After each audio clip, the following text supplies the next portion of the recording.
We're gonna work on cleaning up a knife tonight, maybe doing some handle work, and just hanging out. So, um, I was writing some cheater notes because, I mean, it should be obvious, but it's not so obvious sometimes what the grit is of your stones. Uh, One thing interesting about grits is there are several different measurements of grit, and so you got like Japanese, you got sandpaper, you've got microns, and it gets a little confusing sometimes about like what's what. So the other day on a live, I went through and sharpened a knife up through my stones, and I have another stone that looks a lot like this one. That is a really nice, fine stone. This, on the other hand, is a really coarse 400 grit stone. And so the minute I put the knife on that stone and did a pass, I was like, that's not the right stone. So, anyways, um, I made it. The bad thing about stones too is this has got the information of the stone, but it gets hard to read. You kind of get to memorizing what's what, but I've got so many stones I get confused. So, anyways, figured I'd label those. So I have here one of my stakeholders' knives, and it got a little rusty, and I cleaned it up. I browned the bevels on it because he had some pretty deep rust. Um, so I figured I'd work on this a little bit. And then we got this knife, which you guys seen last week, which I have um, kind of. I'm pretty much done with what I'm going to do on it, um, other than finish the sheath. It is sharpened up. It's not perfect, but it's definitely functional, and it is sharp. So, making this wooden sheath for it, and you should probably finish the handle before you sharpen a knife, and it's mostly finished, but I'm gonna maybe sand it down and put a little finish on it too while we sit here and talk, or while I talk. Hopefully you guys will join in too. So I spoke with a good friend of mine, Jessica Dixie, Homemade Wanderlust, if you're familiar with her channel. And yesterday we were talking. Oops, sorry about that. We were talking, and what were we talking about? Why did I mention that? I know. Oh, she asked. She's like, well, I told her I've been trying to go live weekly, and she said, what do you talk about? And I was like, well, just whatever. But I told her it's a lot easier when you got somebody you're like talking with, just like an interview style, because it's easier to go back and forth. But here we are. So I have mentioned this product before, but this is a polishing compound. It's called Flitz. It's good for metals, plastics, a lot of different things. Um, and it works really good for knives when you get rust on them, where you don't want to scratch up your finish.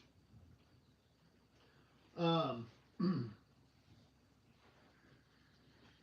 it doesn't take a whole lot either. This tube is years old.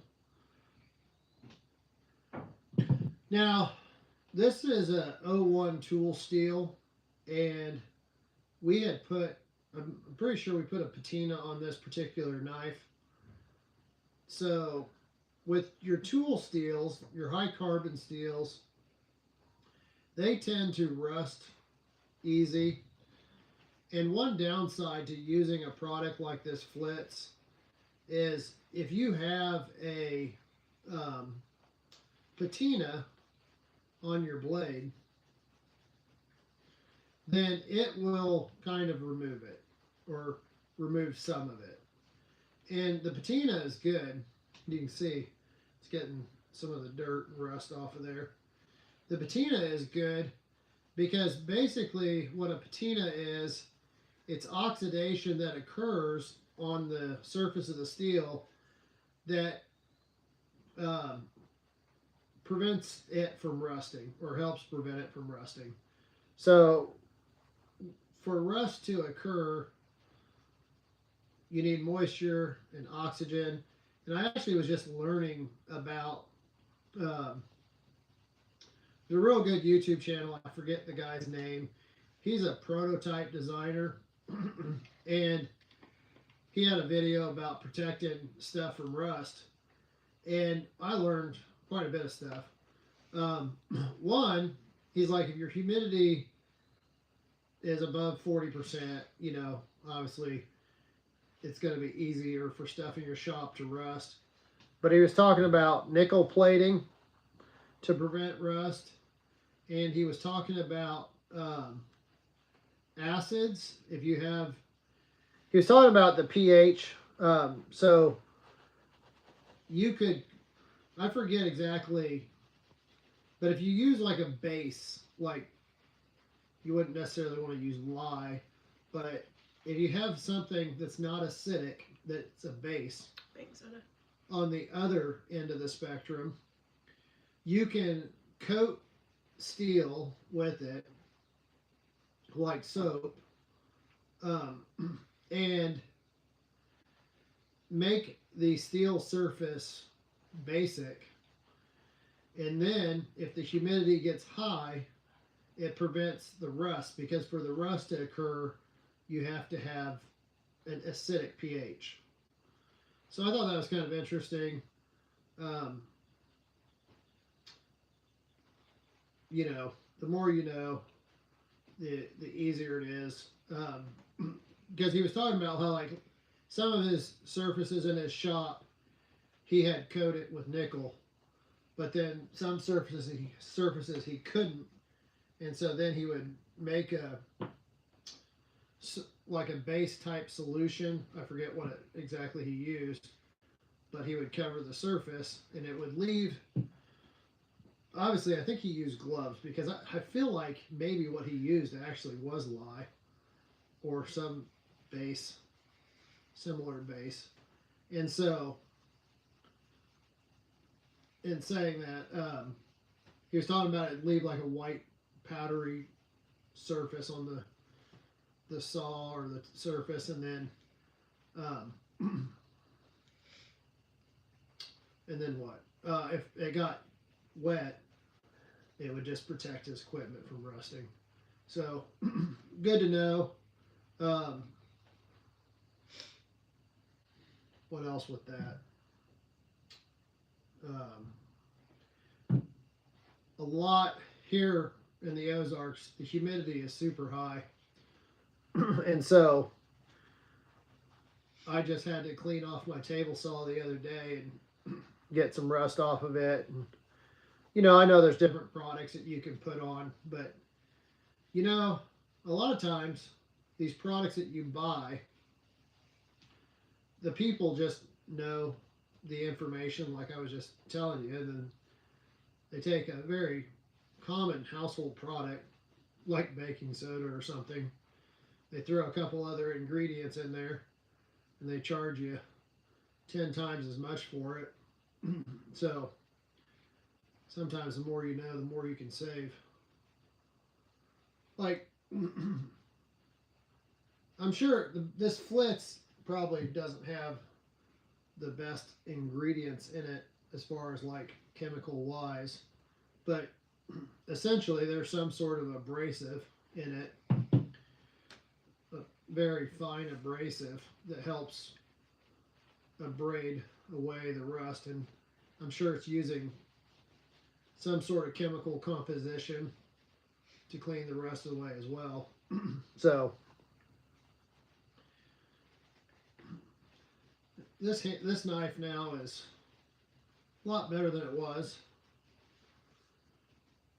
Now with this Flitz, it's good to get it all cleaned off of the steel.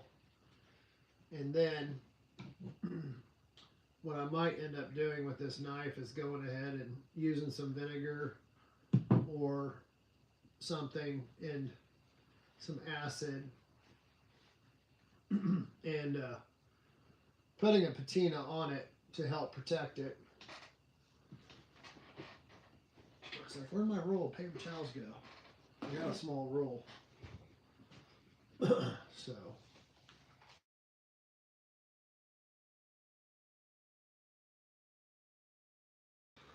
Live, 44 minutes. Let's see.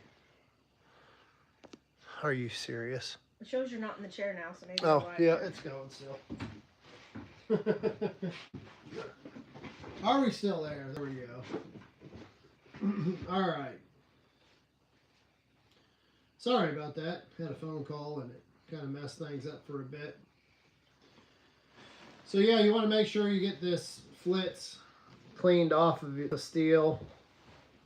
And then you want to make sure you oil it or do something to kind of protect it from rusting. I'm probably going to take this handle to clean it up some more.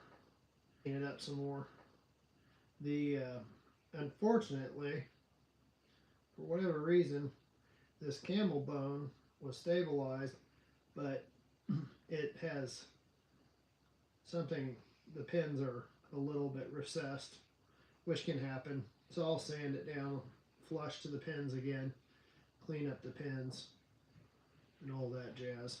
But this is looking a lot better. All right. Do I want to sharpen it now? No, because I'm going to make a new sheath for it.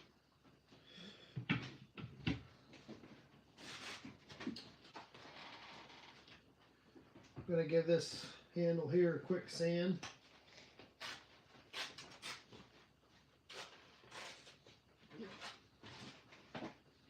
Any questions or comments, babe?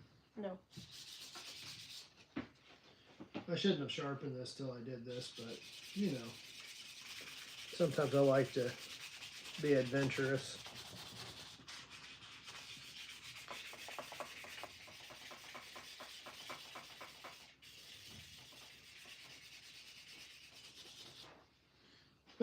Somebody was asking about this knife. It's like, yeah, it was a nice knife I helped a guy make during a class, and he didn't get it finished up, and so he wanted me to finish the handle. And then, of course, I have a hard time leaving things alone, so I spent several hours grinding on the bevel, trying to even out the bevel, and the edge thickness wasn't quite where I wanted it. Took the edge down to about 25 thousandths, and then sharpened it. So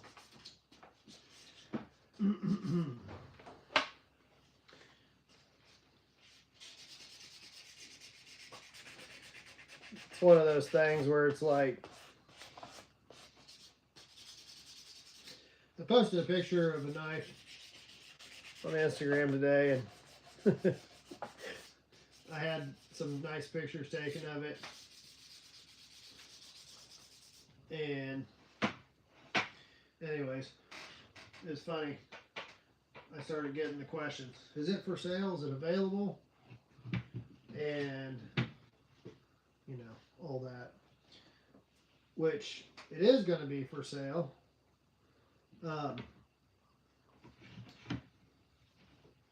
Probably going to be auctioning it off. Got to get that all set up. But it's really hard to put prices on things. Just like, you know, this. It's like there's so much that I would like to do more to it, but also you just get so deep into time on something that's like you just got to know when to quit. And I don't know when to quit half the time. So I'm going to use some of this pelican paste. I picked this up. This is a new product I've been trying. I really like it so far. Smells really nice, and there's two different formats. This one's a hard wax. This one's a soft wax. And I think I'm going to use some of this hard wax on this handle. Actually, I'm going to go with the soft, and then later I might throw some hard on there. But it, I don't know. It's got a nice smell to it. I just get a little bit out. Probably shouldn't rub that. Rub it in. The wood will kind of soak it up. Really makes the grain stand out. This will help protect the handle too. You're getting quiet again. Nope. Yeah. So what is everybody else up to? How's everybody's week going so far? Yesterday was the opening day of archery season here in Missouri, and looking forward to getting out and doing some hunting with my boys. Thankfully we got some rain. We haven't had rain in so long, which is nice when you're trying to get work done, but we need it bad. Our pastures are really dry. Our cows are running out of grass, and I was thankful it wasn't seems like here lately we've been getting, well, not here lately, but earlier this year we were getting just deluges. It would rain 4 inches in an hour or two and then nothing. And thankfully the rain we got was a nice, slow, gentle rain, soaked in. Still didn't get muddy, but which is good too. You know, good we didn't have flooding and such. So I want to chop something with this. I want to cut something with it. I don't know what, but it's just makes you want to chop something. Get some pumpkins. This thing is really heavy. Took the edge down, like I said, to about 25 thou, and then put about a 20-degree edge on there, and I might take it up to 21, but this thing is going to perform well. It is pretty sure it's XHP steel, and when we heat treated this blade, this sucker warped like crazy, and we used a carbide straightening hammer from Kyle Daly, KH Daily Knives, and straightened this bad boy out. And it was took some work, but it's pretty straight. It was pretty amazing to salvage, you know, what otherwise would have been not so great. Afraid to touch that thing, but this is acacia wood for the handle. Need to still finish up the sheath, but we got it mostly finished. So, comment? When you strop, do you use leather, and have you tried basswood? Basswood. I have not tried a basswood. I guess you took me in for a strop. I have not. I've only recently started stropping with leather, and honestly, your steels are gonna, until I started using MagnaCut, I've not had a steel that holds onto the burr like MagnaCut. So I used to just strop on newspaper or, you know, sharpen on my stones and then, take it down. And I never really had a problem with the burr hanging on until I started using MagnaCut. And I have tried lots of different stropping compounds. So this is I think this is Gunny Juice. And this is like, what's the other? Jindy. So I've tried lots of different stropping compounds. I'm not really too fond of, I don't know. I'm still trying to find one that I really like, but the Jindy, or however you say that, and Gunny Juice. So if you watch Outdoors 55's channel, he had a stropping compound made that he really liked that he used to sell, and he doesn't sell anymore. And I'd like to get some of that. I reached out to him and tried to see if I could get some, but anyways, so yeah, I'm trying different stropping compounds. Um,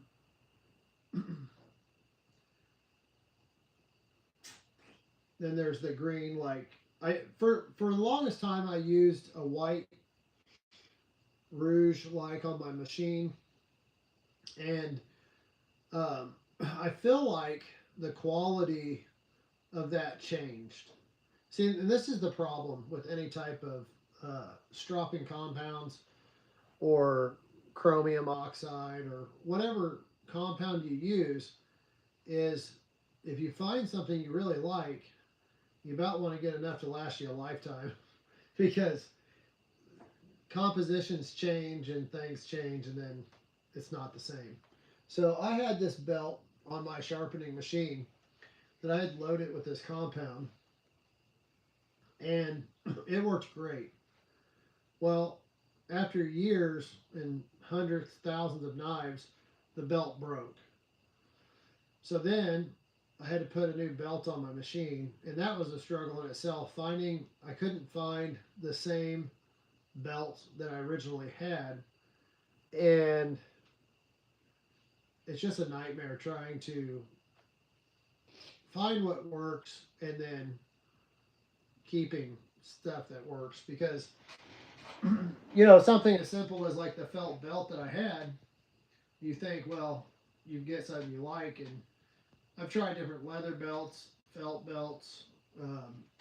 You get something that you like, and it could no longer be available, or it could change. So, yeah, if you find something you like, stick with it. Get you enough to last you your lifetime because it's hard to find things. It seems like things always change. So, He said he likes. I found stroppy stuff 4 micron works well. I don't think I've tried the stroppy stuff. I might give that one a try. But yeah, I actually just got this 4 micron in, and that's $40, and I loaded up a belt. You can see it's already half gone, which I tried it out today. It works. Yeah, so it's a never-ending pursuit of madness. I was telling my wife today, it's like I want to buy even something just like to inspect the edge. I've got different jeweler's loops and microscopes, and seems like there's always something else that I want to get. to try out. So, but that's about it. We got this handle ready. I'm gonna go finish up this sheath and got to get some hardware. This is going to be carried on his side, and so I'm going to get some. Got to figure out where we're going to mount the hardware to hang this from his belt. But it's going to be quite the side carry. So, anyways, who was asking that question? I think Devin Vaughn. Devin. Okay. Hey, thanks for the question. Thanks for tuning in. Was there any other comments or questions? So I'll see you guys next week, and I'm not sure what I'll have in store, but we'll have fun. Hope you have a great week. Be blessed. This is Patrick with MT Knives.